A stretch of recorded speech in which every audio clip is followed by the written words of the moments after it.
Toll వసూలుపై supreme court సంచలన తీర్పునిచ్చింది. గుంతలు పడినా, డ్రైవింగ్ చేయడానికి అనువుగా లేని, ట్రాఫిక్ జామ్ అయిన రహదారులపై వాహనదారులను టోల్ చెల్లించాలని బలవంతం చేయకూడదని సుప్రీంకోర్టు స్పష్టం చేసింది. త్రిశూర్ జిల్లాలోని పలియక్కర్ ప్లాజా వద్ద టోల్ వసూలును 4 వారాల పాటు నిలిపివేస్తూ కేరళ హైకోర్టు ఇచ్చిన ఉత్తర్వులను సమర్థించింది సుప్రీంకోర్టు.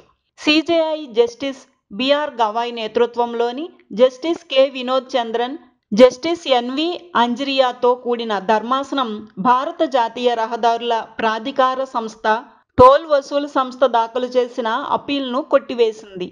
చట్టబద్ధమైన నిబంధనల ప్రకారం ప్రజలు టోల్ ఫ్రీ రుసుము చెల్లించాల్సిన బాధ్యత వారి రహదారి వినియోగం అడ్డంకులు లేకుండా ఉంటుందనే హామీపై ఆధారపడి ఉంటుందని, ఎన్హెచ్ఏఐ లేదా దాని ఏజెంట్లు అలాంటి సదుపాయాలను వినియోగదారుడికి కల్పించడంలో విఫలమైతే ప్రజలు చట్టబద్ధమైన అంచనాలను ఉల్లంఘించడమే అవుతుందని సుప్రీంకోర్టు పేర్కొంది.